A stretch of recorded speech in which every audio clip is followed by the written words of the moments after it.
अस्सलामु अलैकुम वरहमतुल्लाहि वबरकातुहू। निच तिच English B1 page number 120। Read, trace and right. इस पेज में कैपिटल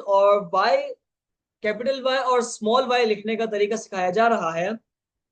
कैपिटल वाई लिखने के 3 स्टेप्स हैं और स्मॉल वाई लिखने के 2 स्टेप्स हैं। याद रहे, कैपिटल वाई एक स्काई लेटर है और स्मॉल वाई एक रूट लेटर है। कैपिटल वाई लिखने के 3 स्टेप्स हैं। स्टेप नंबर 1, एक सीधी लकीर होगी जो कि मिडिल लाइन के अंदर होगी।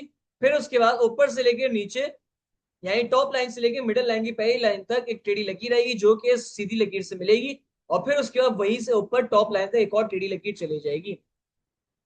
स्मॉल वाई ये रूट लेटर है, तो फिर ये मिडिल लाइन से नीचे जाएगा बॉटम लाइन तक।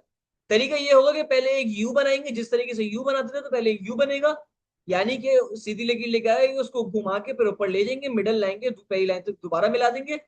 फिर उसके बाद मिडिल लाइन की पहली लाइन से लेके सीधी लकीर लेकर आएंगे बॉटम लाइन तक, फिर उसके बाद आगे बाएं जाने की तरफ एक कर्व घुमा देंगे। दूसरी बात यह है कि तलबा को बताना है कि वाई से जो वर्ड आता है वो आता है याट।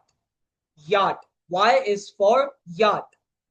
तीसरी चीज कि इसकी प्रैक्टिस होगी, और वो तरीका इसी तरह यही होगा कि तलबा डॉटेड पर प्रैक्टिस करेंगे, और फिर जब डॉटेड पर प्रैक्टिस हो जाएगी उसके बाद खाली जगह में खुद से लिखने की कोशिश करेंगे।